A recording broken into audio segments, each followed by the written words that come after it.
We'll do the Mangla Charan, that's okay.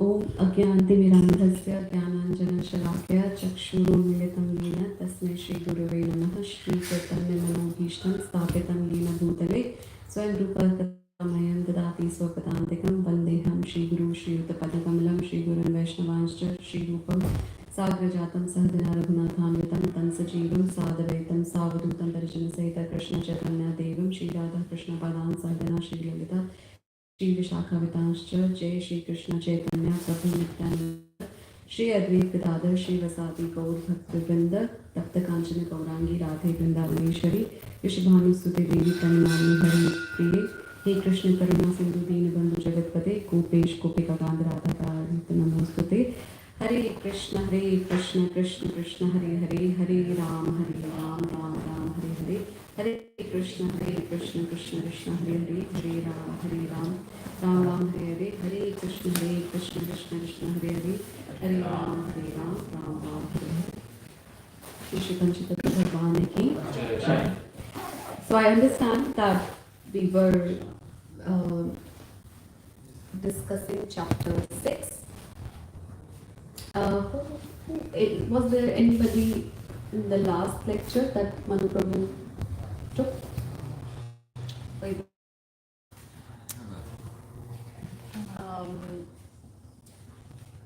So I think we have to start on Shlok 16, and if we can open chapter 6, Shlok 16, Dhyana Yoga.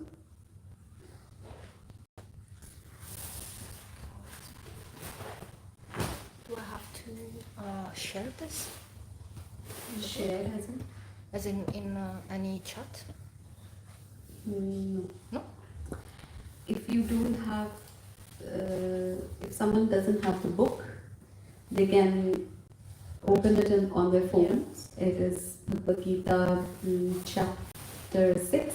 If you type like BG 616, the first link of Veda Base will appear. But I see some of you have. Hare Krishna. Are you attend the lecture and the Kirtan as well? That's fine. So we are doing the reading of Bhagavad Gita chapter 6, verse number 16. So I think you don't have the copy, so you can just type BG 6.16 and the first link that appears. But it will be easy to follow. Sure. Haribol. So, Laura, if you want to start reading. So we'll take turns, we'll read. I basically have no qualification to be sitting over here, to be honest with you, and I will try my best to cover some of the bits. I have my notes for the references, which I'll need. But we'll take shlok by shlok, and we can address the questions if we have at the very end. Is that okay? Yeah.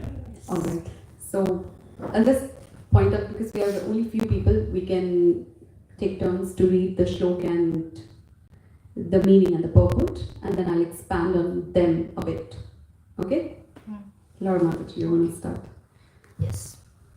Natyajnatash tu yogosti nachakantam ajnanatam nachatisva panashilasya jagrato naiva charjuna. Translation. There is no possibility of one's becoming a yogi or Arjuna. If one eats too much or eats too little, sleeps too much or does not sleep enough. Purport as well? Purport by Srila Prabhupada Ki Jai. Purport. So regulation of diet and sleep is recommended herein for the yogis. Too much eating means eating more than is required to keep the body and soul together. There is no need for men to eat animals because there is an ample supply of grains, vegetables, fruits, and milk. Such simple foodstuff is considered to be in the mode of goodness according to the Bhagavad Gita. Animal food is for those in the mood of ignorance. Therefore, those who indulge in animal food, drinking, smoking, and eating food which is not first offered to Krishna will suffer sinful reactions because of eating only polluted things. Bhungyate te dvi agham papa ya pachanti atma karanat.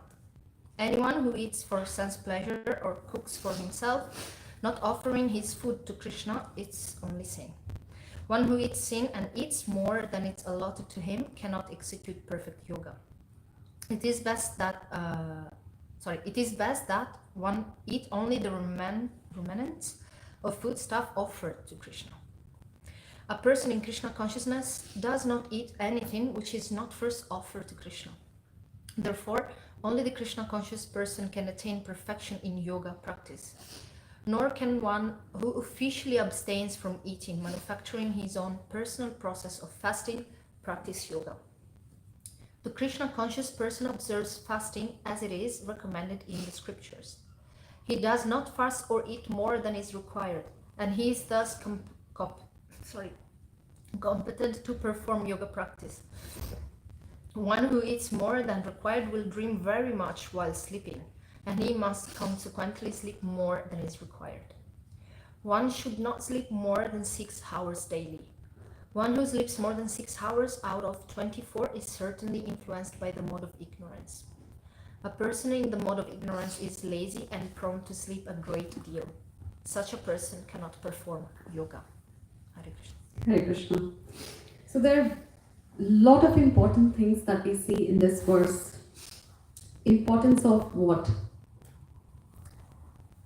Having a very disciplined life, right? A very, very disciplined life in terms of your daily chores or activities. When you are on top of them, you live basically a very peaceful life. When you are just controlled in the way you eat, sleep, or perform other activities. So what is saying here that, oh Arjun, those who eat too much or those who eat too little, sleep too much or sleep too little cannot attain success in yoga. What is the literal meaning of yoga? To connect, to link, to rekindle your relationship with the divinity. That is the literal meaning of yoga, not the meaning that we see or the projection of the word yoga that we see in today's world. So it's basically our soul which is there in this conditioned in this body, has forgotten his real self, his or her, and is trying to rekindle the relationship, trying to understand the true position that we have, which is that we are part and parcel of the divine, right? So yoga is basically balanced, and that is what Krishna is trying to emphasize here, that it is the same, right? Jaisa an, vaisa man. And bhajan, or the practices that we do, is directly connected to the mind. So then we are talking about, here we are talking about controlling the mind. But if we are not eating, if we are not regulated in our eating, then what happens? And if we eat all kind of nonsense food, that in the purport we say that food, of course, 3 modes of material nature are there. Food is also in the mode of goodness, and whatever, it's garbage in, garbage out, that we say. So if we are eating something that is not pure, or that is stale, or even it's meat or whatever, those are food in the mode of ignorance. So if we are trying to increase our bhajan, if we are trying to increase the spiritual self in ourselves, we have to be conscious of what we are eating as well, right? And Krishna gives very clear instruction that whatever we eat, it becomes a part of our subtle body. So we know that we have this gross body. For those who are new or start hearing for the first time, we have this gross body. But at the same time, this is not the limitation of who we are. Like, there is a subtle body, and who can tell? So subtle body, gross body, and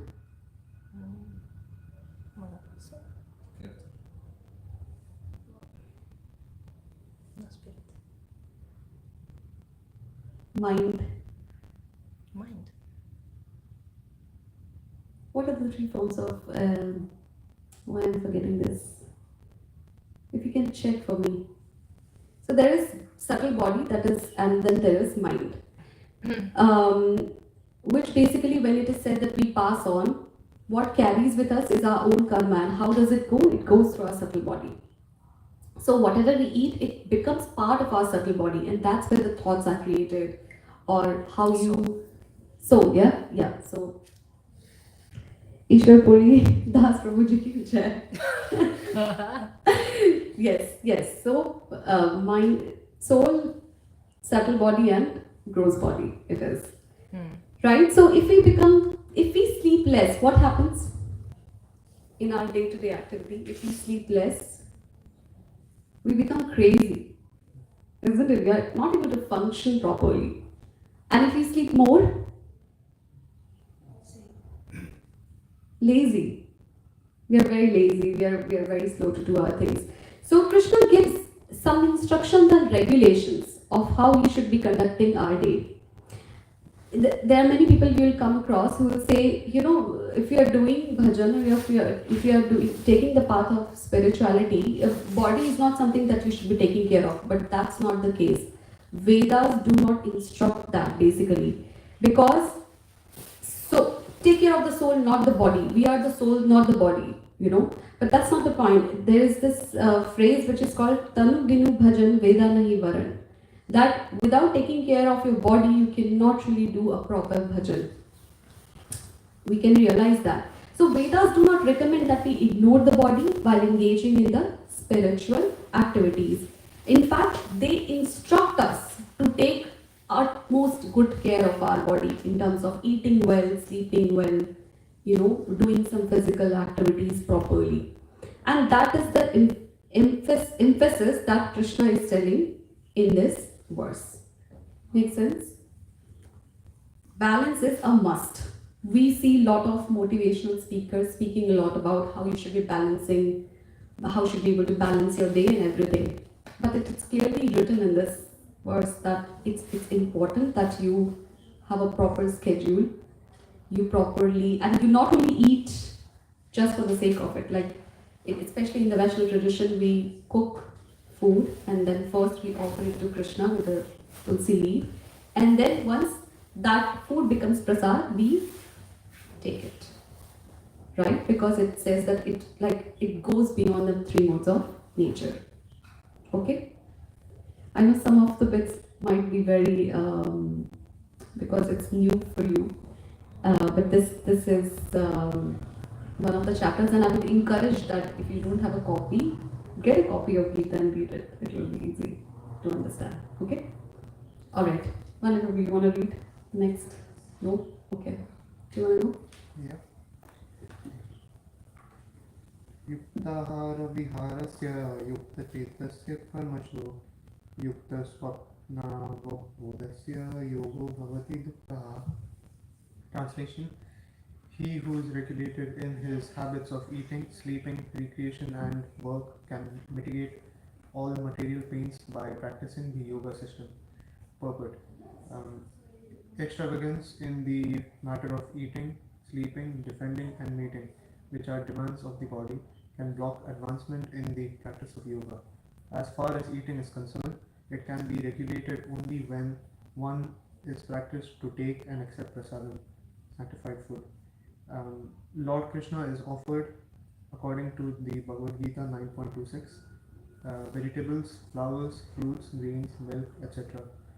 In this way, a person in Krishna consciousness becomes automatically trained not to accept food not meant for human consumption, or not in the category of goodness.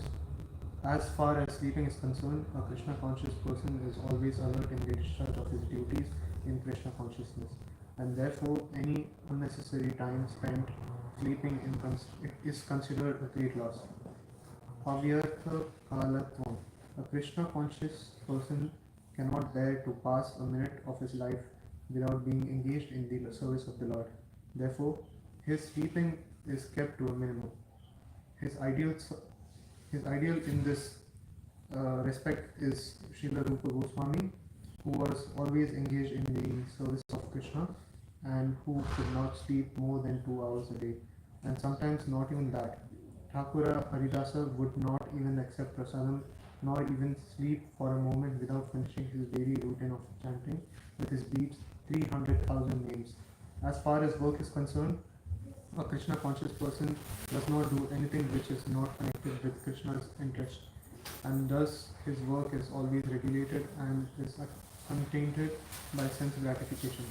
Since there is no question of sense gratification and there is no material leisure for a person in Krishna consciousness, and because he is regulated in all his work, speech, sleep, wakefulness, and all other bodily activities, there is no material misery for him.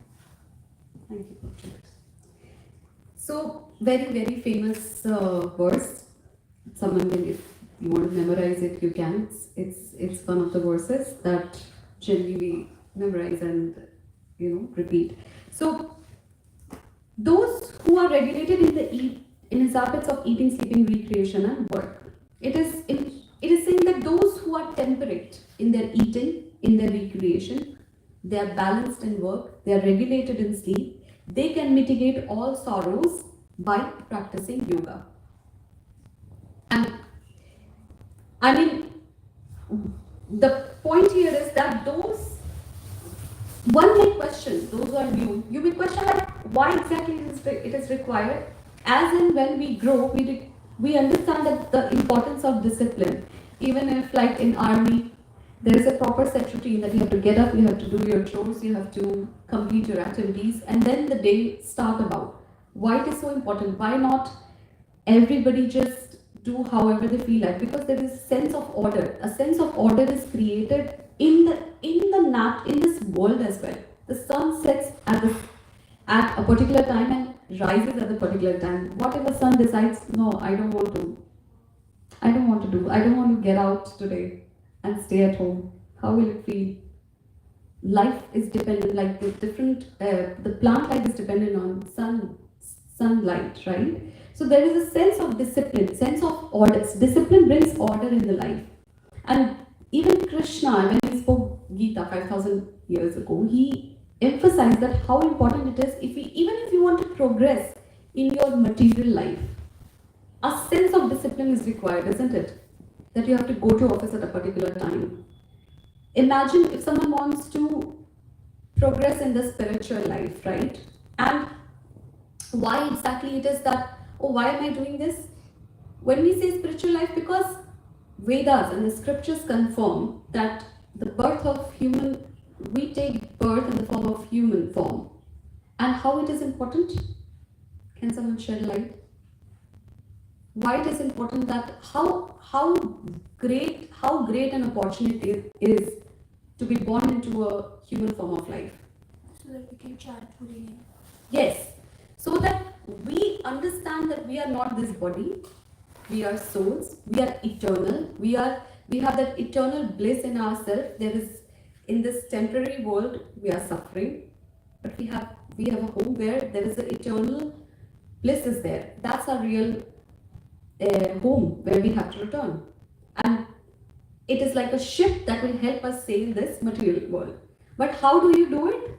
Not without practicing your sadhana, not without chanting. And how do we do that? Like, for example, somebody can ask, I have been doing this for a long time, but I'm not able to realize any form of divinity. But take an example of milk. When milk is mixed with water, what happens?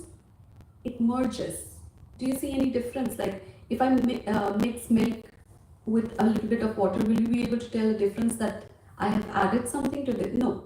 It will just appear a bit thinner, but maybe that was the texture of it. So how milk doesn't float on water, does it? No. But if you churn it, you make butter out of it, you make ghee out of it, and what happens? That milk went through a lot of process, and now it has become something that is able to float on water. Right? Makes sense? If I pour a drop of ghee, the clarified butter, on top of water what will happen? What happens when you pour up? It floats. It's like oil, petrol. So, in order to achieve so that it was able to float on top of water, it had to go through a lot of process, right? So, in order to sense the divinity that is there within you, or feel the presence, or even have that connection with the Lord, what happens? We have to do that kind of practice, right? Even if you have to, you have to get a degree, you have to read, study, you have to do your student sadhana, right? In the same way, when it comes to spirituality, you have to do that. But like you need a conducive environment, isn't it? If you have to study for your exams, you need a bit of a quiet, you need a proper artifacts material so that you are able to give your exams and get through those. Similarly, when we talk about spirituality, there is a proper institution. Okay, and what happens that we have to read particular, we have to practice certain bit of it, and then we'll be able to realize something that is intrinsic or inherently there within us, like that. Okay, so yoga, and that's what Krishna, like from 6.10, Krishna starts imparting this knowledge to Arjun that, in order to be perfectly situated in yoga, you need to have these qualities. And he kind of gives 5 major qualities that a yogi should have. And it's not something that one who sits in the Himalaya and practices. It's not only when we say yogi. Yogi is something that we all can be when we practice the devotional services to the lotus feet of the Lord. Okay, so that's what he is saying. Yoga means, we just now said, connect. Yes. And what is the opposite of yoga?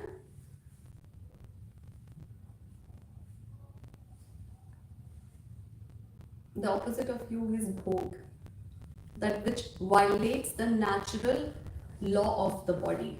Like your stomach is this big, but you just fill it with nonsense food, or you overeat. What happens? You feel nauseated, isn't it? You feel a bit sick.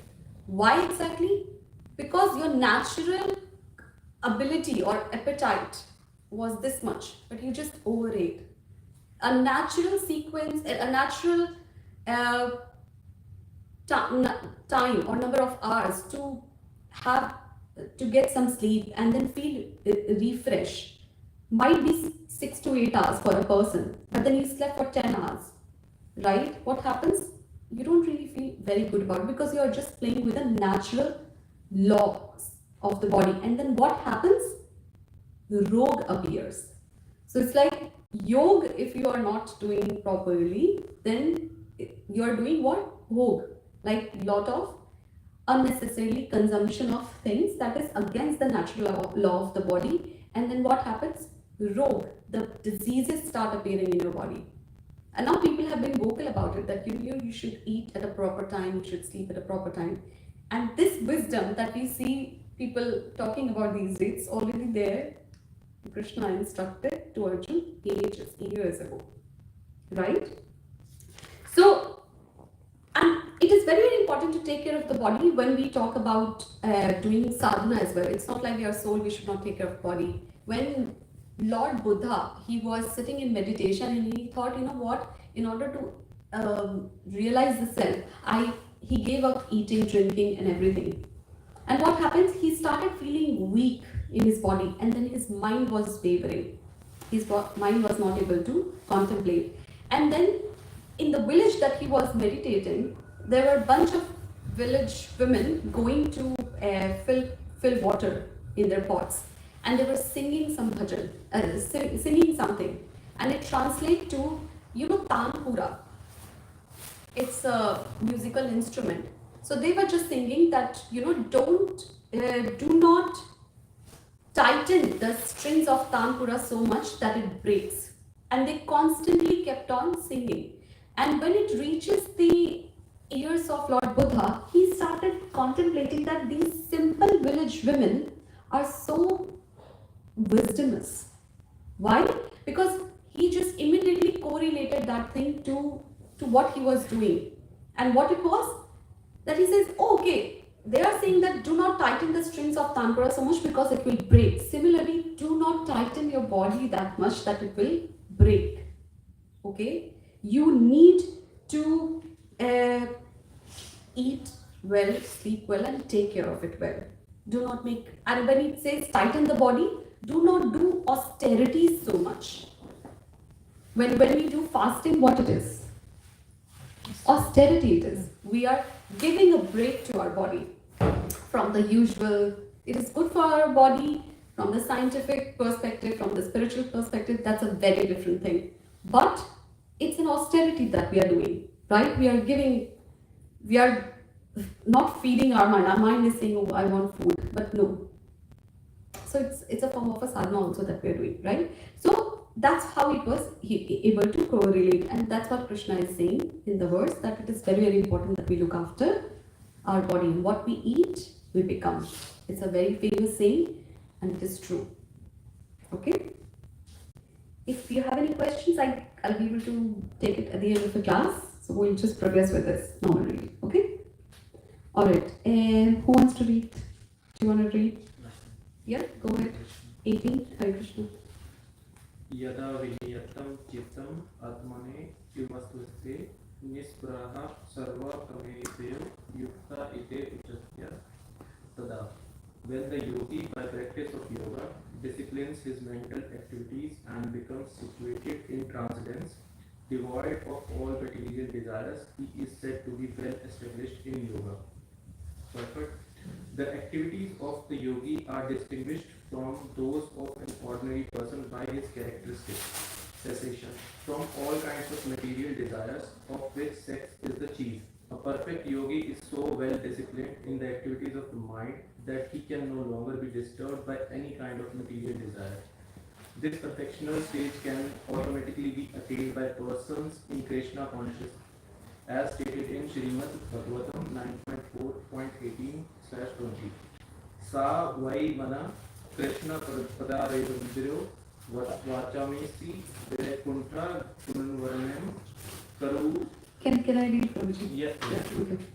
Savai mana Krishna padar vindayor vachamsi Vaikuntha gunanu varaname karo harir mandira marjanadishu shrutim chakar achyuta sat kathodaya Mukund लिंगालय दर्शने दृशौ तद्भृत्य गात्र स्पर्शेन्द्र संगमम विग्रहाणां च तत्पाद सरोज सौरभे श्रीमत् तुलसया रसनां तद अर्पिते पादौ हरे क्षेत्र पादानुसर्पणे शिरो ऋषिकेश पदाभिवन्दने कामान् च दासै न तु काम कामया यथो आत्मा श्लोक जनाश्रया रतिः.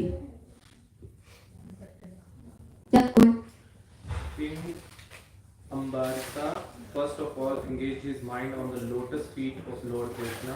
Then, one after another, he engaged his words in describing the transcendental qualities of the Lord, his hands in mopping the temple of the Lord, his ears in hearing of the activities of the Lord, his eyes in seeing the transcendental forms of the Lord, his body in touching the bodies of the devotees, his sense of smell in smelling the scents of lotus flowers offered to the Lord, his tongue in tasting the tulasi leaf offered at the lotus feet of the Lord, his legs in going to places of pilgrimage and temple of the Lord, his head in offering obeisance unto the Lord, and his desires in executing the mission of the Lord. All these transcendental activities are quite befitting a pure devotee. This transcendental stage may be inexpressible subjectively by the followers of the impersonalist path, but it becomes very easy and practical for a person in Krishna consciousness, as is apparent in the above descriptions or description of engagements of Maharaja Ambarisa. Unless the mind is fixed on lotus feet of the Lord by constant remembrance, such transcendental engagements are not practical. In the devotional service of the Lord, therefore, these prescribed activities are called archana, or engaging all the senses in service of the Lord. The sense and the mind require engagements. Simple abnegation is not practical. Therefore, for people in general, especially those who are not in renounced order of life, transcendental engagement of the sense and the mind as described above is perfect process for transcendental achievement, which is called yukta in Bhagavad Gita. Very good, thank you. So very, very important thing here is that it's eating, yeah. So when does a yoga become complete? When we are doing whatever the activities we are doing. First of all, like I would like to touch base on certain thing here. So there are 4 yugas, right? What are those 4 yugas? Satyug, Dwapar, Treta. So every yuga had its own form of process to achieve the, moksha as they say, or to achieve the divine.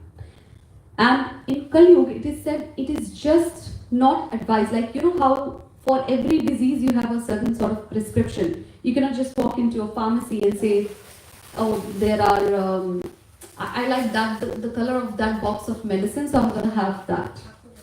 It doesn't work like that, right? So you walk into the pharmacy and there is a prescription in your hand. And you show it to the receptionist, and what happens? You get medicine based on the diseases that one may have, or the cure one is looking for. Similarly, for this age of Kali Yuga, the devotional act, the Sankirtan, the congregational chanting of the Lord is prescribed. If one wants to sit in isolation and do his meditation, it's not prescribed for this age. Why? Because mind is just it's like a monkey. It's like a drunken monkey bitten by a scorpion. And imagine, monkey is what? Very jumpy. Same is the mind. If you try to sit and meditate, you'll find like your mind is just drifting away in so many directions, right? And imagine doing that. So that is why it is prescribed. The prescription for this age is to do congregational chanting, sit together, take the holy name of the Lord, do chanting, singing, etc. That's the prescribed age for this.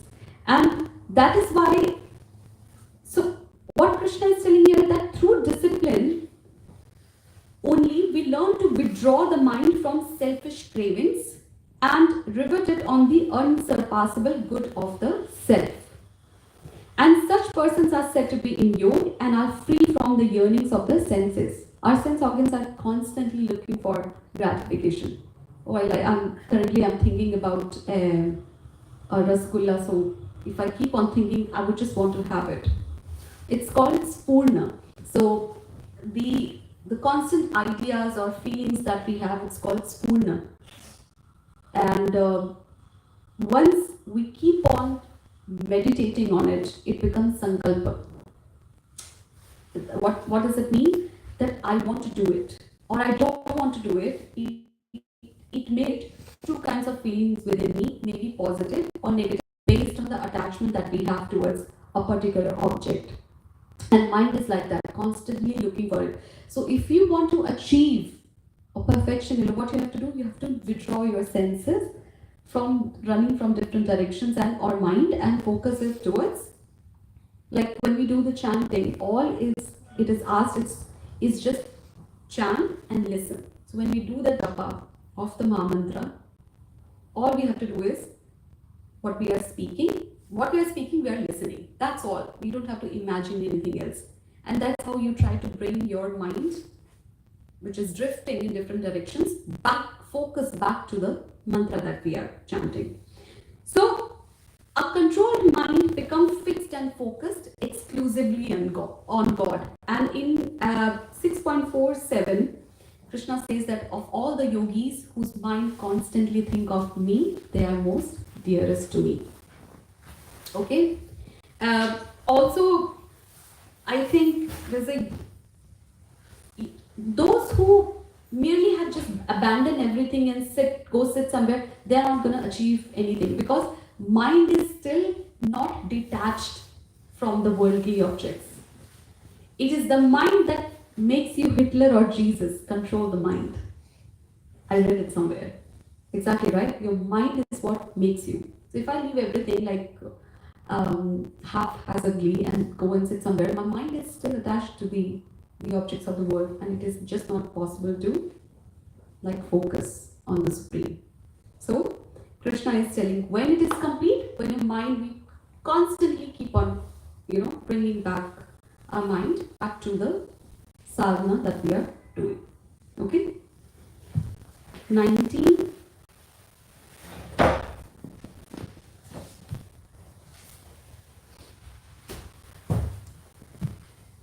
Mataji, you want to read? Oh, sure. Yeah? 19, right? Yeah. Which page is that, by the way? Sorry. 293. Yeah. Yada before divas flow, Nedante, Sokumas Vita, Yogino, Yadishchitasya, Yuatto, Yogoman Tumana. As a lamp in a windless place does not waver, so the transcendentalist whose mind is controlled remains always steady in his meditation on the transcendental self. Purport. A truly Krishna conscious person, always absorbed in transcendence, in constant undisturbed meditation on his worshipable Lord, is as steady as a lamp in a windless place. So, very great example. What happens if we light a lamp where it's windless? What will happen? The flame of the lamp will be steady. Similar, like analogy which Krishna is telling here, that just a lamp which is lit in a windless place remains steady. A disciplined mind of a yogi remains in meditation on the Supreme. Mind is what? Fickle by nature. Great example. That's like a monkey, a drunken monkey bitten by a scorpion. So it's very jumpy. But how can it be brought under control? Only by devotion. Okay?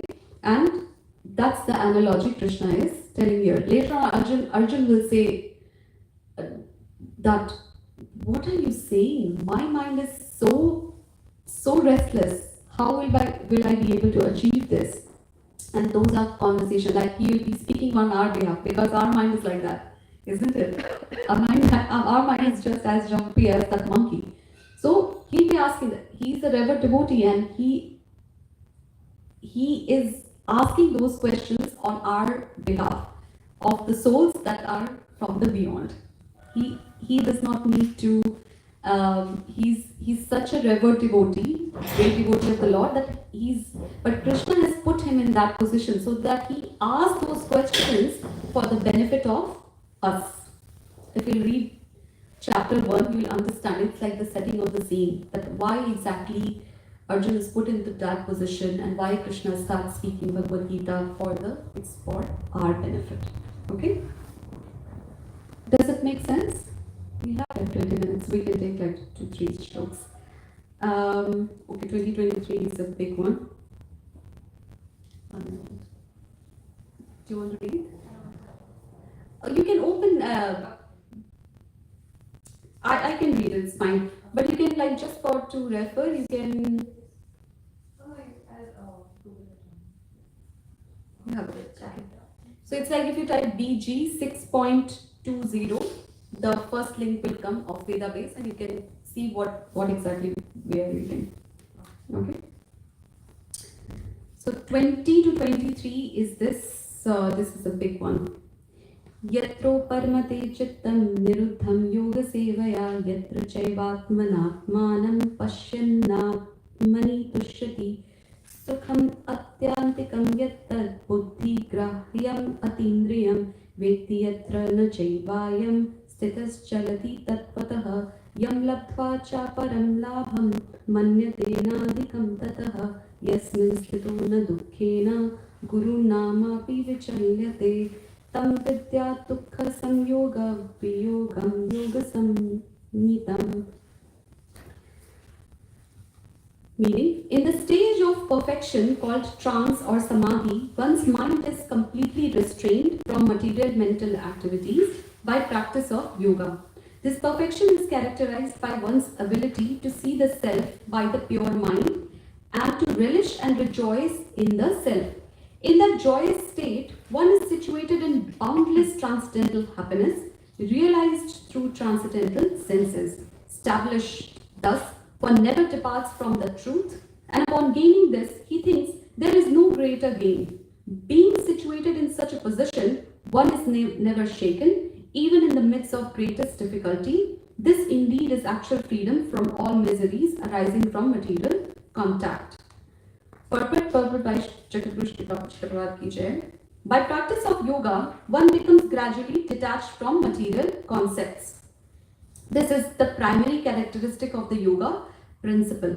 And after this, one becomes situated in trance or samadhi, which means that the yogi realizes the super soul through transcendental mind and intelligence, without any of the misgivings of identifying the self with the super self. Yoga practice is more or less based on the principles of the Patanjali system. Some unauthorized commentators try to identify the individual soul with the super soul, and the monists think this is to be liberation. But they do not understand the real purpose of the Patanjali system of yoga. There is an acceptance of transcendental pleasure in the Patanjali system, but the monists do not accept this transcendental pleasure out of fear of jeopardizing the theory of oneness. The duality of knowledge and knower is not accepted by the non-dualist, but in this verse, transcendental pleasure realized through transcendental senses is accepted.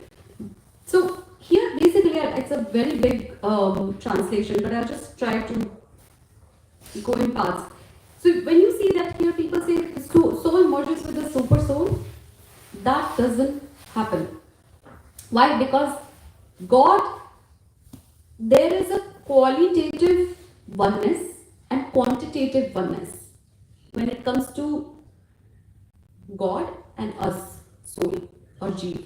And what is qualitative oneness? That as a soul, we are part and parcel of Him. We have His qualities. We are also Sat Chit Anand. We are eternal. We are blissful. Okay? But when it comes to quantitative oneness, He is Vibhu, we are Anu. What does that mean? That imagine an ocean. So God is like an ocean. And we are what? A drop. Can that drop become the ocean? If I take out a drop and leave it, will it become an ocean? It will not. It will just dry up. That's exactly what happens to that. We got separated from Him, and that's why we are suffering in this world. Okay? So when some of the people who say that soul can become super soul, that cannot happen, and the scriptures confirms this. Well, till what? Oh, close. No, And this is corroborated and by? this is corroborated Oh yeah, and this is corroborated by Patanjali Muni, the famous exponent of the yoga system. The great sage declares in his Yoga Sutra, Purushartha Shunyanam Gunanam Prati Pravashah Kaivalyam Swarupa Pratishtha Va Chitti Shakti Riti. The Chitti Shakti or eternal potency is transcendental. Purusharth means material religiosity, economic development, sense gratification, at the end, attempt to become one with the Supreme. This oneness with the Supreme is called Kaivalyam by the monist. But according to Patanjali, this Kaivalyam is an eternal or transcendental potency by which the living entity becomes aware of its constitutional position. In the words of Lord Chaitanya, the state of affairs is called Cheto Darpan Marjanam, or clearance of the impure mirror of the mind. This clearance is actually liberation, or Bhava Mahadavagami Nirvapanam. The theory of Nirvana, or also preliminary, corresponds with this principle. In the Bhagavatam, this is called Swarupena Vyavasthitaha. The Bhagavad Gita also confirms this situation in this verse. After Nirvana or material cessation, there is the manifestation of spiritual activities or devotional service of the Lord, known as Krishna consciousness. In the words of the Bhagavatam, Swarupena Vyavasthitaha, this is the real life of the living entity. Maya or illusion is the condition of spiritual life, contaminated by material infection. Liberation from this material infection does not mean destruction of the original eternal position of the living entity. Patanjali also accepts this by his words, Kaivalyan Swarupa Pratishtha Va Chitti Shakti Riti. This Chitti Shakti or transcendental pleasure is real life. This is confirmed in the Vedanta Sutra. As Anandamayo Bhayasat, this natural transcendental pleasure is the ultimate goal of yoga and is easily achieved by execution of devotional service or Bhakti Yoga. Bhakti Yoga will be vividly described in the 7th chapter of Bhagavad Gita. In the yoga system, as described in the chapter, there are two kinds of samadhi called Sampragyanata Samadhi or Sampragyanata Samadhi. When one becomes situated in the transcendental position by various philosophical researchers, he is said to have achieved Sampragyanata Samadhi. In Sampragyanata Samadhi, there is no longer any connection with mundane pleasure, for one is then transcendental to all sorts of happiness derived from the senses. When the yogi is once situated in that transcendental position, he is never shaken from it unless the yogi is able to reach this position. He is unsuccessful. Today's so-called yoga practice, which involves various sense pleasures, is contradictory. A yogi indulging in sex intoxication is a mockery. Even those yogis who are attracted by the siddhis in the process of yoga are not perfectly situated. If yogis are attracted by the byproducts of yoga, then they cannot attain the stage of perfection, as is stated in this verse. Persons therefore indulging in the make-show practice of gymnastic feats or siddhis should know that the aim of yoga is lost in that way. The best practice of yoga in this age is Krishna consciousness, which is not baffling. A Krishna conscious person is so happy in this occupation that he does not aspire after any other happiness. There are many impediments, especially in this age of hypocrisy or practicing Hatha Yoga, Dhyana Yoga, Jnana Yoga, but there is no such problem in executing Karma Yoga or Bhakti Yoga. As long as the material body exists, one has to meet the demands of the body, namely eating, sleeping, defending and mating. But a person who is in pure Bhakti Yoga or Krishna consciousness does not arouse the senses while meeting the demands of the body. Rather, he accepts the bare necessities of life, making the best use of a bad bargain, and enjoys transcendental happiness in Krishna consciousness. He's callous towards incidental occurrences such as accidents, disease, scarcity, and even the death of the most dear relative. But he is always alert to execute his duties in Krishna consciousness or Bhakti Yoga. Accidents never deviate from his duty, as stated in the Bhagavad Gita 2.4, Agama Payino Nityastams Titikshava Bharata. He endures all such incidental occurrences because he knows that they come and go and do not affect his duties. In this way, he achieves the highest perfection in yoga practice.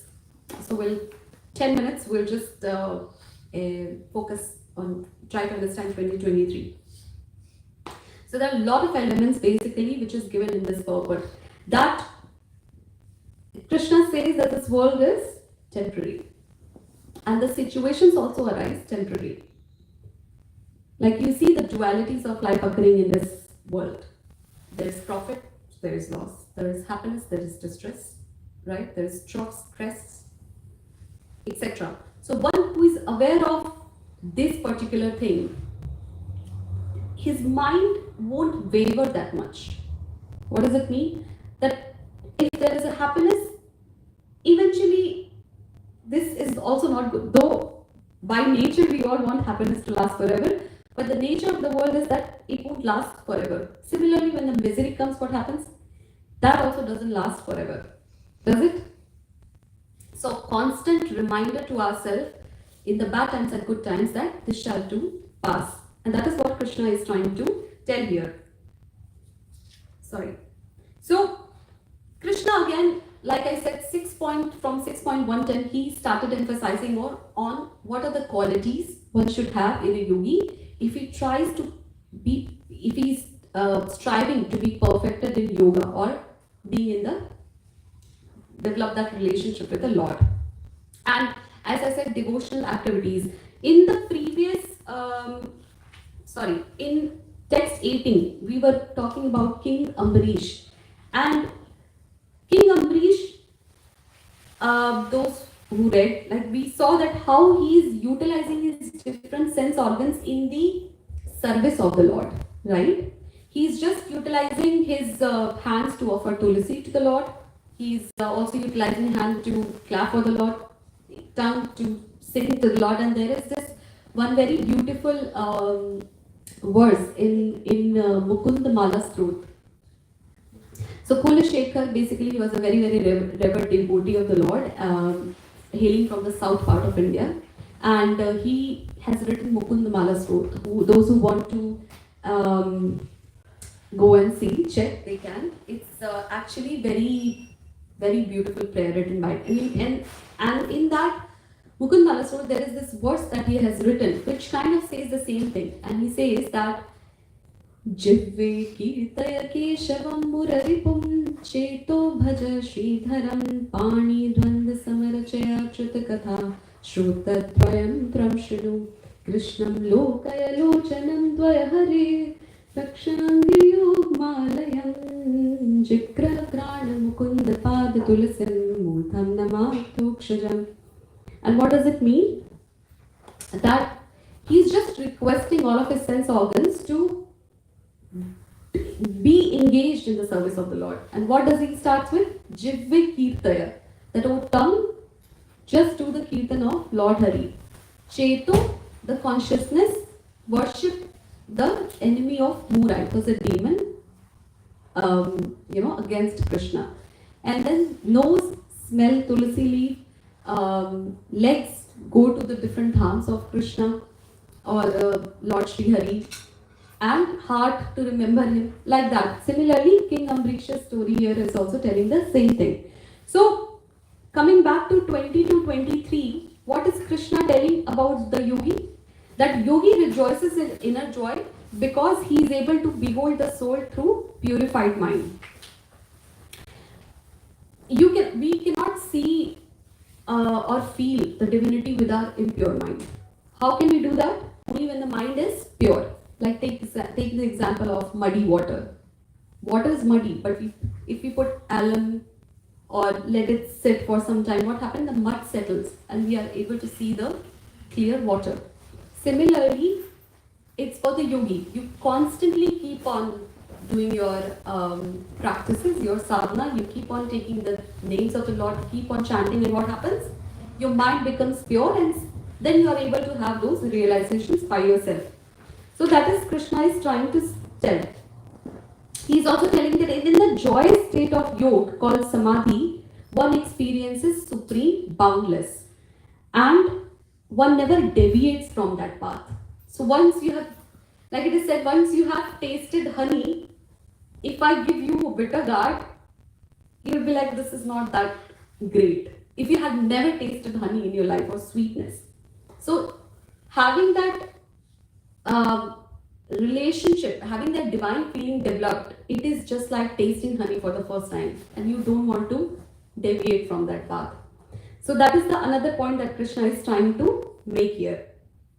Actually, this world is called Dukhalayam Ashashvatam in Gita, and Krishna says, what does that mean? Dukhalayam Ashashvatam. That this world is full of miseries, only full of miseries. And it is compared to darkness. This world is compared to darkness. It has put us to darkness of ignorance and making us suffering in this world. We think we are having the greatest or the gala time here. But if we try, we are just struggling.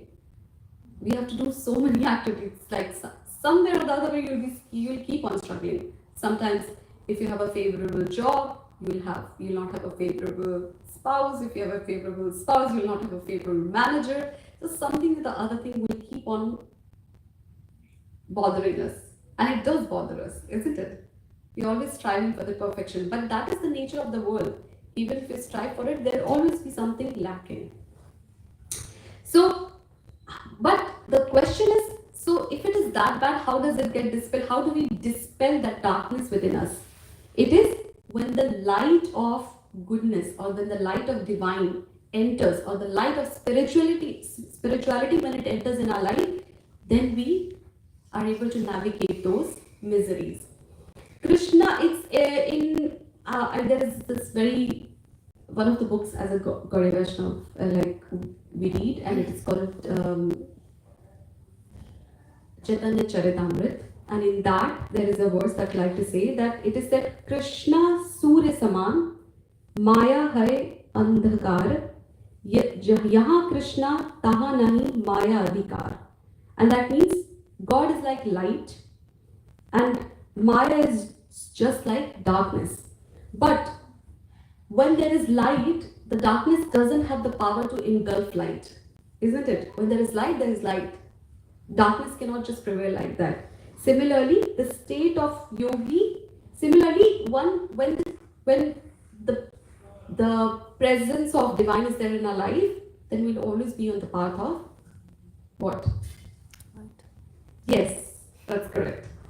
So here two things are implied here when it comes to the state of yogi, that when we attain that perfection, what happens? We are always in the presence of bliss and we are free from miseries. Now, I'm not sure who all are here for the first time. Have you ever read Gita? No. So I don't know how much you have read, but I'd advise that you grab a copy for yourself and read it. It's one of the best books that you'll ever read. And this is one of the chapters that we're discussing, which is called Dhyan Yoga. So now, it might have gone over your head, but some of the bits, like I tried to explain in the very layman language, and I hope some of you who often come here, it made sense, right? Mm-hmm. Laura, thank you, Laura, for the motivation. Yes. So, any questions? I'll put this to rest. So, Panchatattva Bhagwan ki jai, Jagaguru Srila Prabhupada ki jai, Hridaya Gaur Premanande Hari Bol. If I have made any mistake, I would just request you to forgive me in your heart and bless me that I keep on serving you like this. Hari Bol. Hari Bol. Swamiji ki jai. Right. Are there any questions?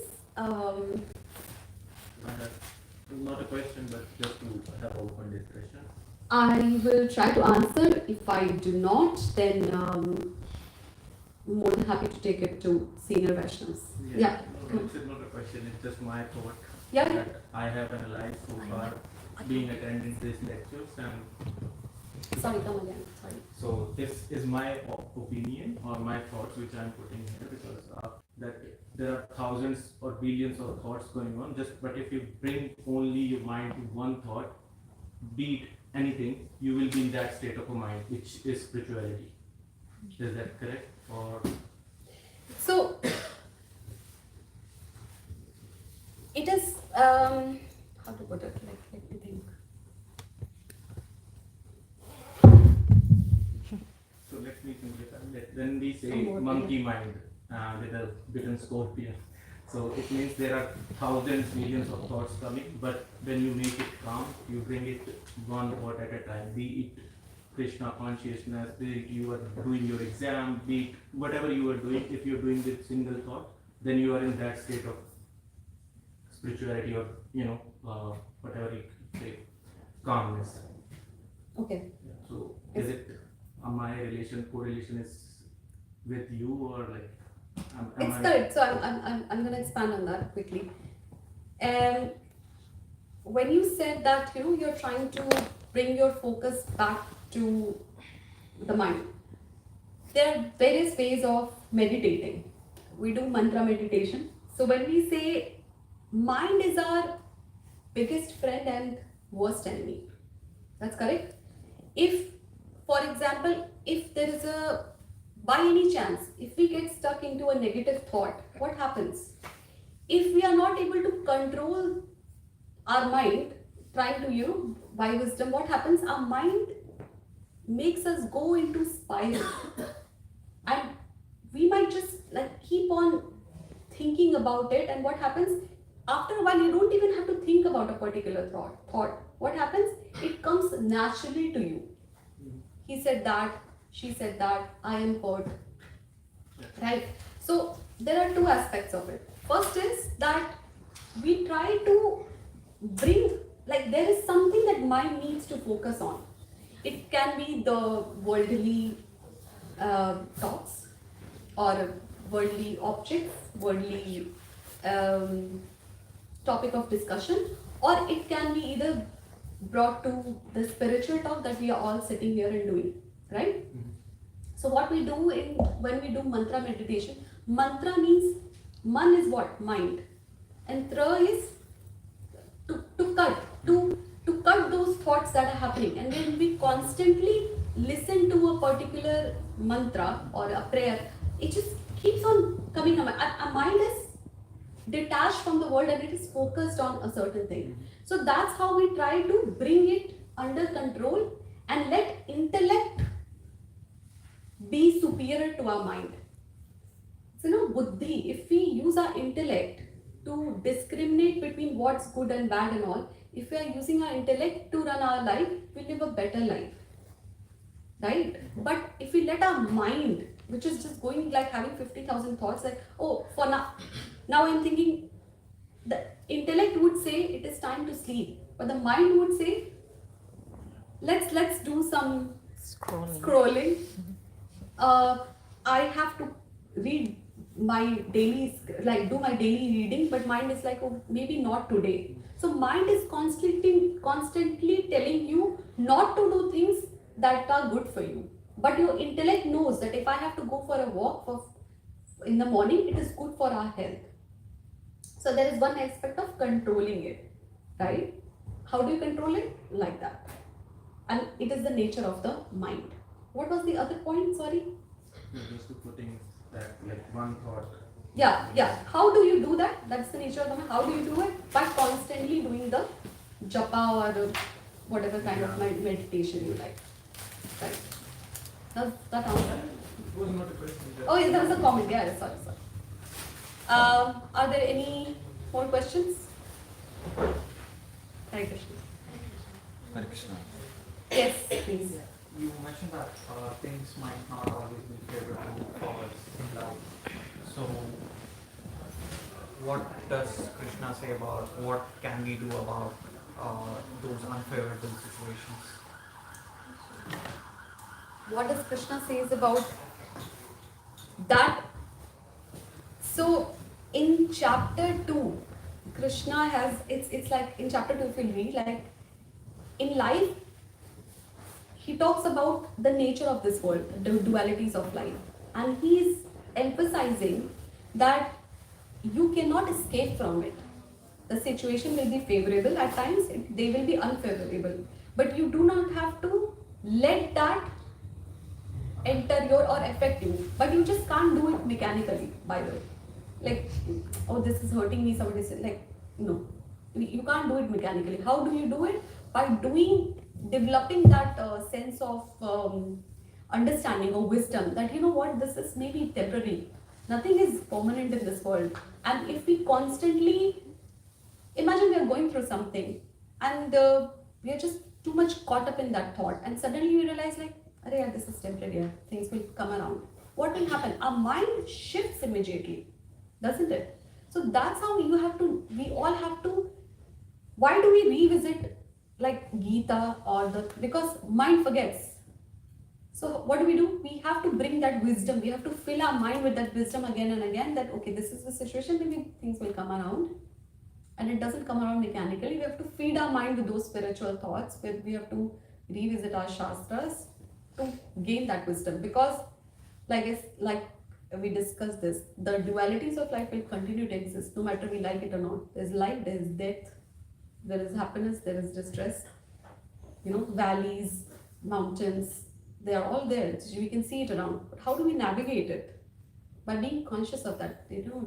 Like for example, there are two ways to look at a thing, and I think we discussed this in the last class. For example, somebody hurts us. What sort of emotions develop in our mind? Say? Negative emotions. Resentment, anger, anxiety, a lot of emotions. But there are two ways to look at it. One is that he or she is a bad person, they keep on hurting me, etc. But the other way is, we know that Krishna tells in Gita that he's sitting in all of our hearts.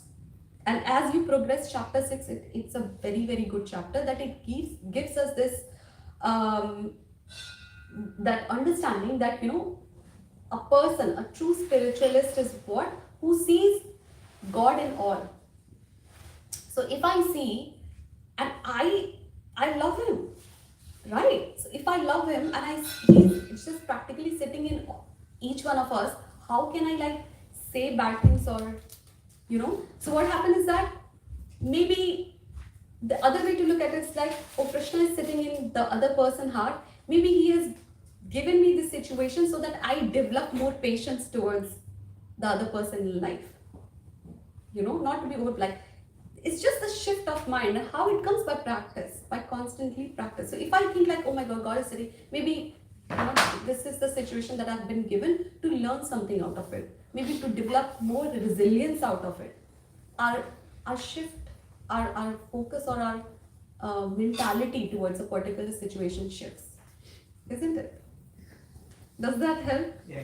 I try my best, honestly. Yeah. But yes, if you have any questions, I am basically Manu Prabhu is the temple president who takes Friday's class, and if you are there, you can ask your doubts if I'm not able to answer. Okay. So, Sorry. No, yeah. But one last, yeah, we'll have. But you ask, yeah, it's this discussion class, yeah. So we are all Jivatma and Krishna is Paramatma, right? So Arjuna is also Jivatma and Duryodhana is also Jivatma. And the cycle keeps on repeating till we acknowledge that, till Arjuna or Duryodhana acknowledge that everyone is part of Krishna, and till once we realize that we become part of Paramatma. But so why is there a cycle? Because there is misery.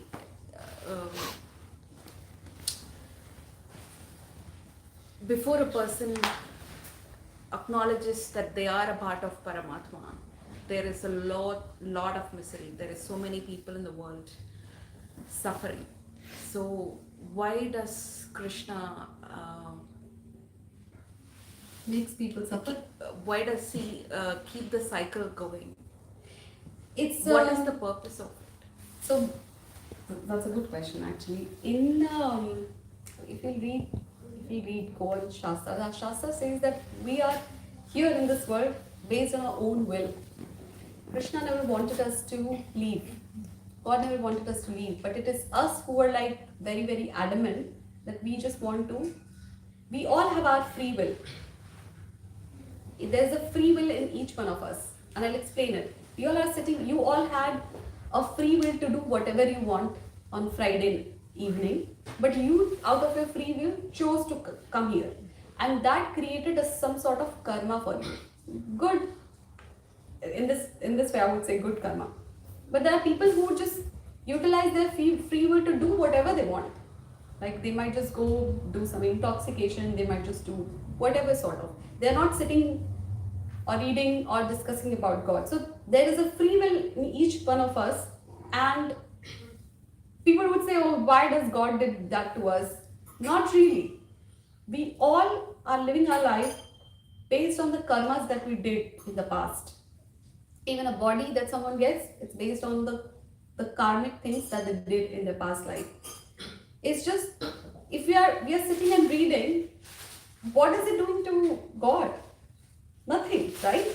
It is purifying us, not him. We are getting rid of those anarthas that we have, like, anger, lust, ego, all that. It is us who's getting cleansed, not him. So it is like when we get, we go closer to the divinity, we are doing favor for us, not for him. But he is more merciful to us, his devotees, his pure devotees. He takes advent on earth in different yugas, time to time, to annihilate the miscreants, those who pray. Like when we think we are the creator, we are doing everything, it is our ego basically, and that's the ego that we have, which does not let one surrender to God, and that's why they are trapped. They come again and again and again, because it is our ego which thinks we are doing everything.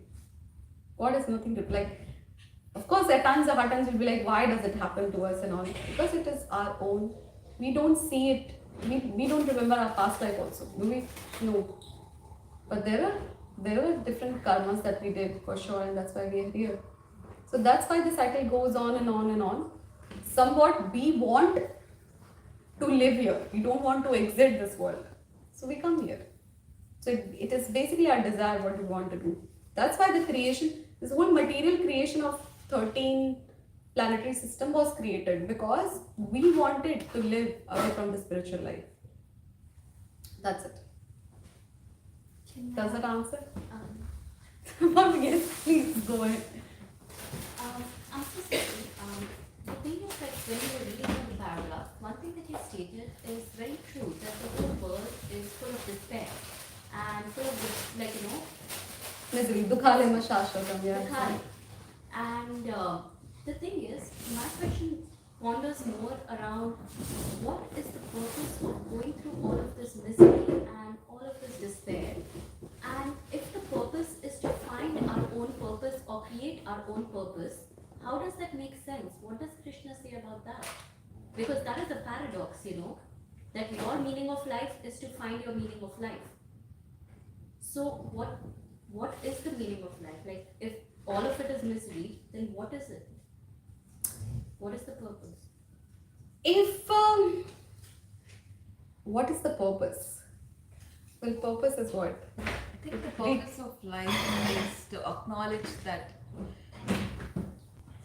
there is nothing to it. Like at the end of the day, it's Paramatma. You are nothing. You are part of Paramatma, and that's it. That's life. I believe you will find your meaning of life one day. None of us will tell you when it will be, where it will be. You will know yourself. That's it. See, in Geet, like we all have our own psychophysical nature. Yeah. We all are. I might be very good at doing something. You might be good at painting. That might person. So what happens, like in today's world, we live a very mechanical life. We have to do this. But there is a purpose, and mostly whatever we do in life, Shastra says that it should be directed towards the Lord. Like for example, take even music in India, the classical music and all. Those were very, very dedicated towards divinity. You will find a lot of Carnatic singers, M.S. Subbalakshmi, gifted person, right? But she dedicated all her life to singing the devotional songs of the Lord. So when it comes to purpose of life, it's basically like every soul is different. So it is us, you have to find our purpose in life. Sometimes people don't, sometimes people do. But what is the point of it all if it is anyway going to be, misery and despair? Then why look for your purpose in the first place? Because you are anyway going to go through despair and misery the whole time. The world is called Dukhalena Shashvatam. It doesn't really mean that there is no happinesses. Happiness is there, but very little. Miseries you'll find more. But when people the people who are doing devotional service or situated in spirituality, when they understand the nature of the world, they are eternal, like they are always in bliss. For example, you see, there are people, you see devotees of the Lord, very great devotees of the Lord, not really that, they are doing a lot of Kirtan and wearing that robe and all. People who in their day-to-day life also keep God in the center. Like they eat, they offer food to Lord. When they earn some money, they give something to charity for the service of towards the Lord, and that in turns, So, Lord, I have to look at it. Sorry. That's fine. Cool. So when you understand a certain situation, that this is how the nature of the world is, you feel a more sense of calm towards yourself. Miseries are there, happiness are very little, but it is said that the devotees of the Lord, they are always happy, whether this world or a world hereafter, they don't care. But that doesn't mean that you do not have to find your purpose. You don't have to live like, you can dedicate your life, or you can, whatever you do, you dedicate your things towards the Lord. But more than that, only a senior Vaishnava can answer you, because it's not something that it is called Dukhalaya Shashwatam, because people are continuously finding happiness and eternal bliss. But you, on a daily more basis, so we about are. happiness. I'm so sorry to cut you off again, but then more so about happiness. Happiness is just a natural drug. Like you have happiness for some time, and the same things will not keep you happy anymore. If I like this is the example I give to everyone. If someone gives me a flower, the first time they give it to me, I will be really happy. By the third or fourth time, the happiness will start wearing off, even though they are repeating the same action and I should have the same reaction. So why do people chase after happiness? Like how is that our purpose in life? That is a very Humans good stupid. point. That is a very good point. Why? Because you just answered a very specific thing, that is this world, temporary. We are looking happiness in the very wrong direction. If you like rasgulla, 10 days in a row, if I'll give you, you'll be like, just get this out of my plate, right? Exactly. Yeah, because that's not the real meaning of happiness. That's where the misunderstanding is. This is what will make me happy. Imagine you keep, because there is a desire in us, right? What is your desire is very important. One desire is, I'll get a job, I'll be happy. I got the job. Then Exactly. next thing, I'll get married, I'll be happy. I got the husband. What next? I'll get the child, I'll be happy. What's next? So are you getting me? Like I'm getting this is the nature of the world, like that. We think this is real happiness. But as a soul, in Krishna, chapter 2, Krishna talks about the 5 major things, like in whole of Gita. First thing he starts with, when Arjun is very confused and he's like, I don't know what is happening here. You please guide me. And he takes Krishna, and Krishna's like, why are you sad? You're a soul, not this body. And it makes us so powerful. Imagine someone telling me, I am a soul, I'm not this body. What a powerful statement it is. Right? We, for some reason, we are entrapped in this body. But, like, there was this very senior, Kesha Swami Maharaj was here, and I asked this question, like, why are we here again? And he gave a very wonderful answer to me. He said, when a house is on fire, you don't sit in the fire and try to figure out, like, what caused the fire? Right? Are you getting me? You try to get out. This world is like that. It is made in such creation that the goal should be how to get out of this repeated cycle of birth, death, old age, disease. Do you think this is the first time you're here and I'm here? No, we are eternal. We are souls. That's what our Shastra says. And the first thing that starts with faith. That yes, a new person, if they start understanding this, the first thing that they need to inculcate is faith. Right? Without faith, you cannot function in this world as well. That's true. You get onto a flight, you have a faith on the pilot that will take you to the right destination, right? So faith is the first thing. And that's what it is. Because we are finding happiness in a very, very different wrong direction, we are sad after a while. And for that, like, yeah, that's a good question basically, but it needs to be expanded or get more understanding based on what I'm doing. And I can give like a 2-hour lecture on this, but I'm conscious of the time because it's a Kirtan. But keep on coming. If you don't have a Gita copy, I think you do. Read it. There are different lectures that you can, there's this one lecture that I really like of Amoglira Prabhuji. It's like an hour lecture on 18 chapters. There are courses also, but then it's an hour lecture on 18 chapters. You can just you can read, it's 1 hour. Make a habit of going through one lecture once a week, I'd say. You will get a better understanding also, and you'll develop the curiosity to it. Laura, do you want to add anything? Actually, we are only people who are just one opportunity. You want to add anything? No. Okay, yeah. So thank you for coming. Keep on coming. It really helps. And I was there. I had asking question is the best way. Even Bhagavad Gita is all about asking questions and Krishna giving answers. So yeah, always do that. I hope I was able to answer a bit. Okay. I need to come back again. Yeah, sure. Do ask. There are people you can always after the lecture you can Sit and discuss this at length. yeah. All right. Okay. Thank you very much. Again, if I have made any mistake, please forgive me in your heart. I am just not qualified to sit here and talk to you, but I try my best. So. पंचतत्व भगवान की जय, गुरु श्रील प्रभुपाद की जय, Shama Mataji ki. I never want to sing, start.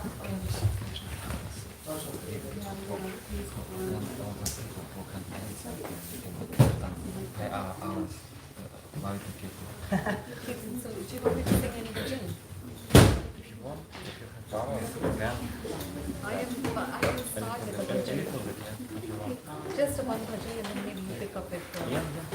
How long do we sing? One and a half hour. But I have Now we start Kirtan. So we are starting Kirtan and some bhajan. If you want to stay back, it will be amazing. Come on, come on.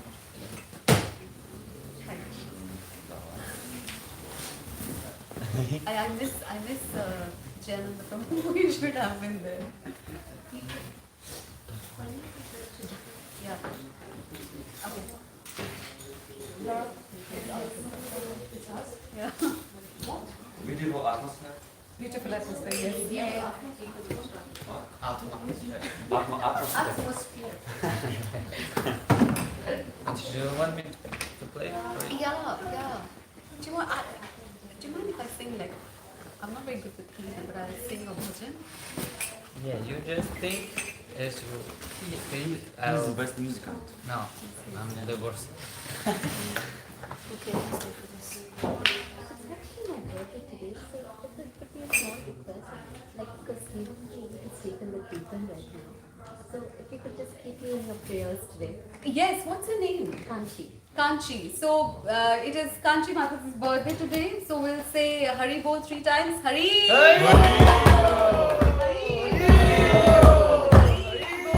Wish you a very happy birthday. Yeah. God bless you. Thank you. Just pray for me that my doubts get clear. Yeah.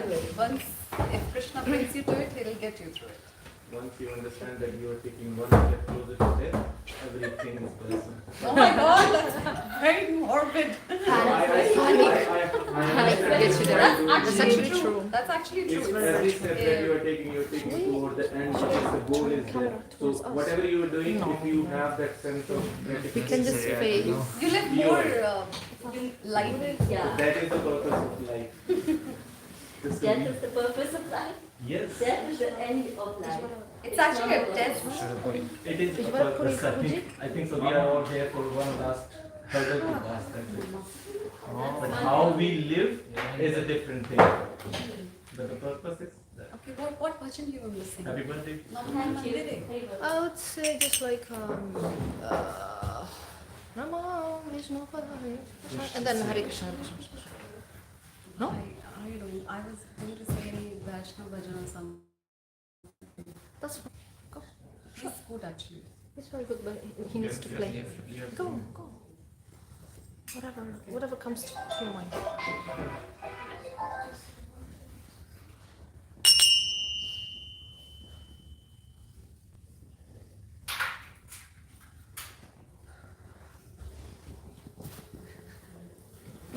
What did you do? Should I sing Vrindavan Brahmastan? Vrindavan Brahmastan. Trust him. Preparing Kirtan. Preparing Kirtan now. You can sing and sing Hare Krishna. Do you want to come and sing? Sorry, can I start? Do you want to come and sing? Хочешь попеть? You can start a little bit Okay. and then you. Okay. Then you play.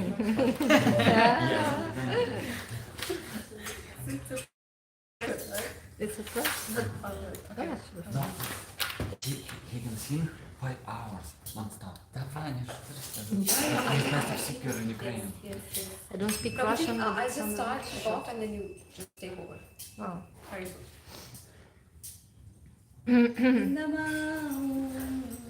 Vishnupadaya Krishna Prishthaya Bhutale Shrimate Bhakti Vedanta Swaminiti Namane Namo Vishnupadaya Krishna Prestaya Bhutale Srimate Bhakti Vedanta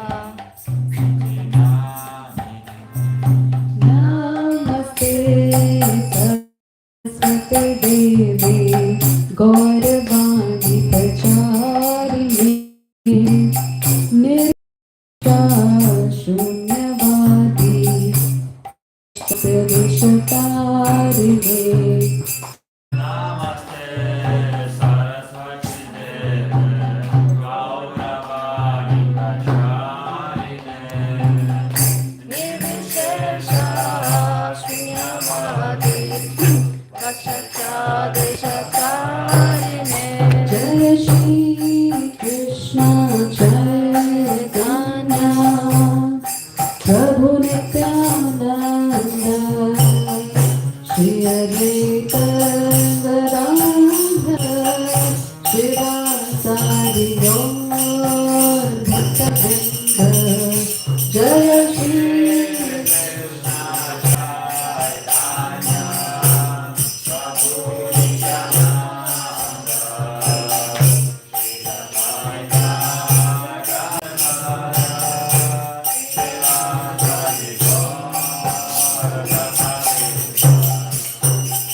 Hare Krishna, Hare Krishna, Krishna Krishna, Hare Hare, Hare Rama, Hare Rama. Rama Rama Hare Hare Hare Krishna Hare Krishna Krishna Hare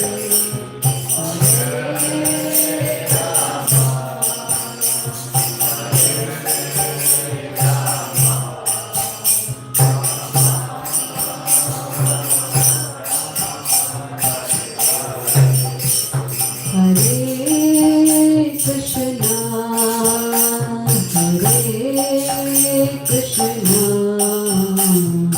Krishna Krishna, Hare Hare, Hare Rama, Hare Rama, Rama Rama, Hare Hare, Hare Krishna.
Krishna Krishna Hare Hare Hare Rama Hare Rama Rama Rama Hare Hare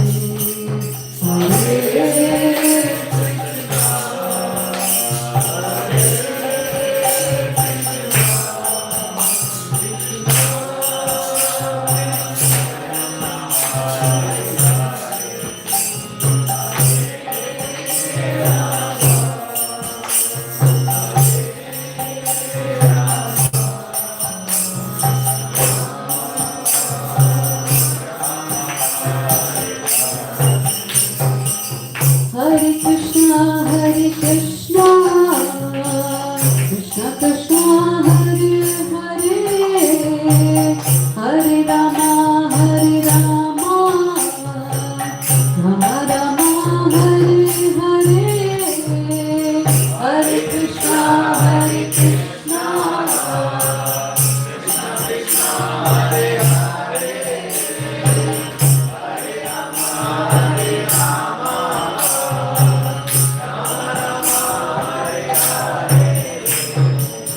Hare Krishna, Hare Krishna, Krishna Krishna, Hare Hare, Hare Rama, Hare Rama, Rama Rama, Hare Hare, Hare Krishna, Hare Krishna, Krishna Krishna, Hare Hare, Hare Rama, Hare Rama. Hare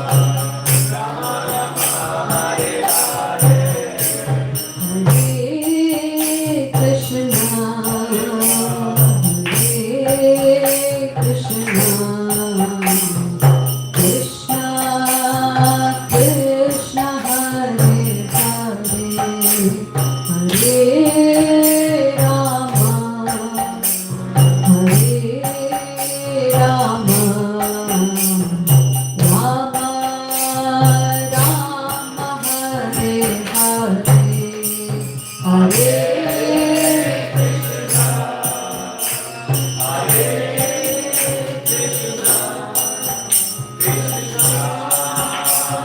Krishna Hare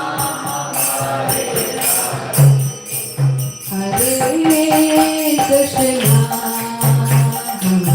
Hare Krishna, Krishna Krishna, Hare Hare,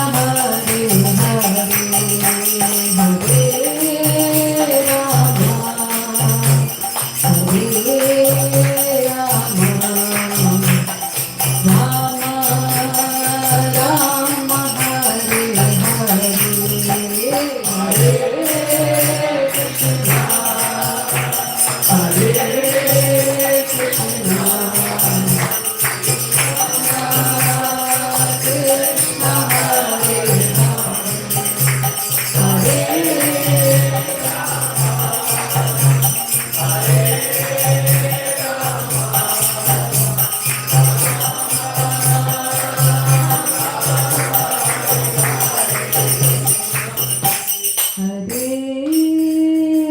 Krishna Hare Hare Krishna, Hare Krishna, Krishna Krishna, Hare Hare, Hare Rama, Hare Rama,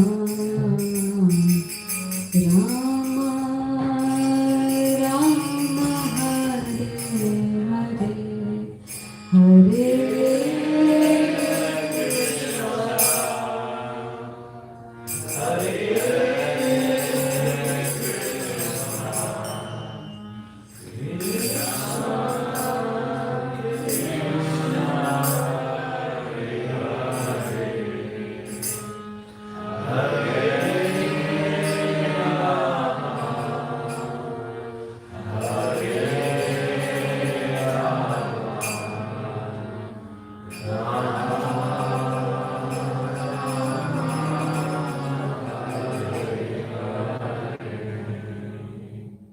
Shri Shri पंचतत्व भगवान की जय। जगत गुरु श्रीला प्रभुपाद की जय। Now we continue.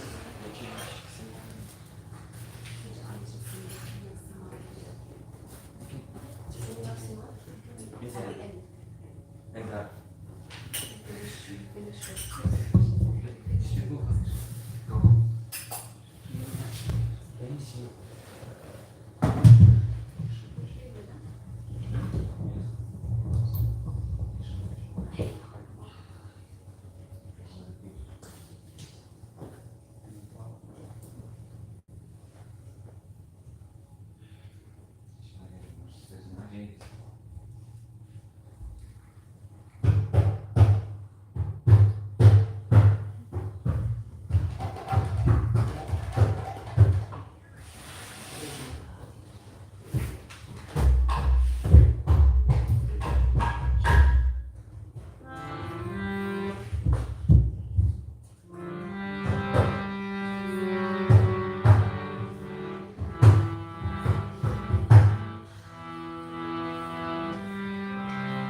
Krishna Prasthaya Bhutale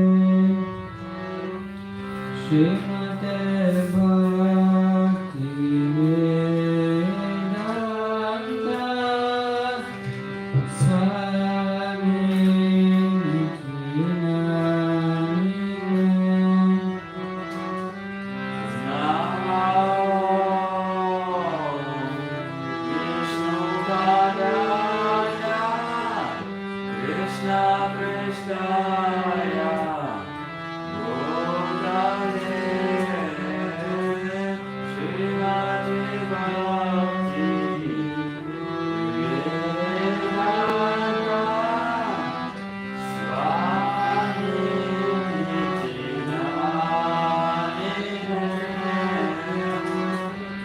Namaste Saraswati Deve Gauravani Pracharine Nirvishesha Shunyavadi Paschatyagashakarine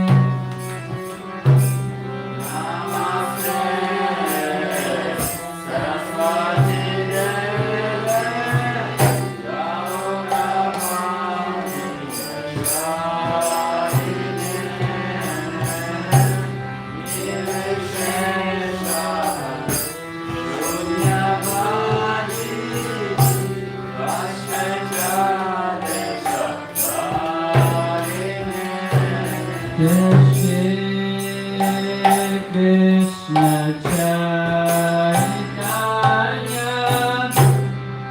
Prabhu Nityananda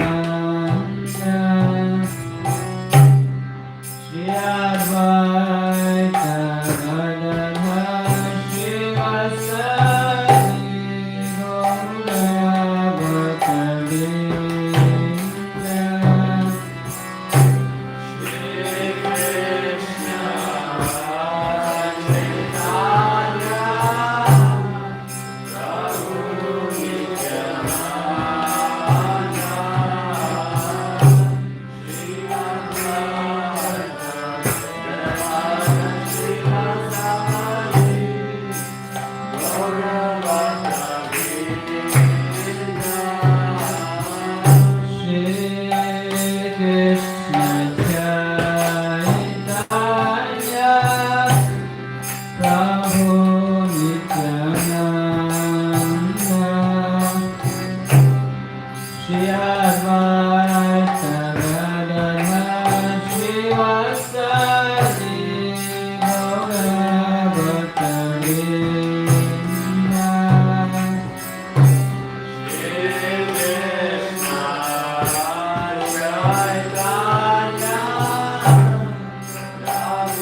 Advaita Gadadha Shiva Sadi Gaura Bhaktavinda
Rama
Hare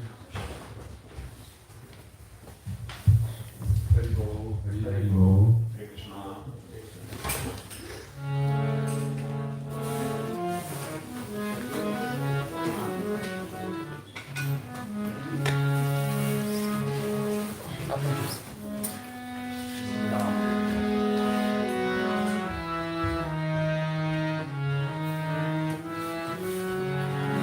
Jai Shri Krishna Chaitanya Prabhu Nityananda Shri Advaita Gadadhar Srivasadi Gaura Bhaktavrinda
Krishna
Hare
5 minutes.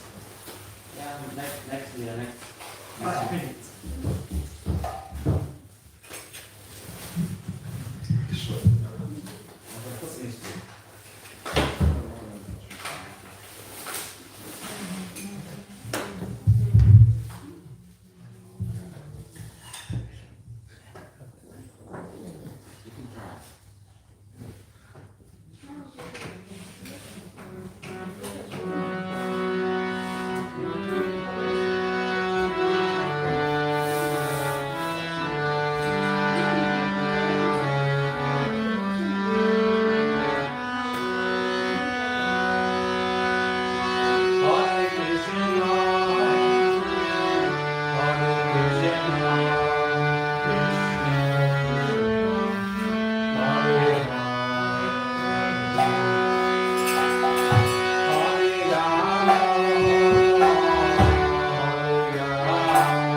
I'm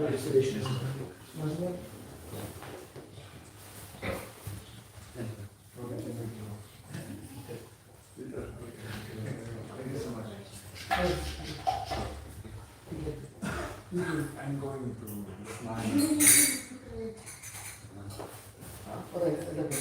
somebody try.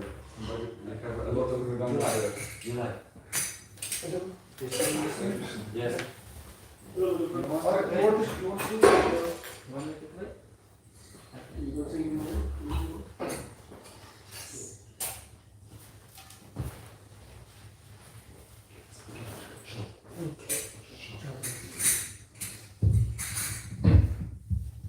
Narasimhadeva भगवान की नमस्ते नरसिम्हाय नमस्ते नरसिंहाय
Hari Om Nitai Gora Hari Om Nitai Gora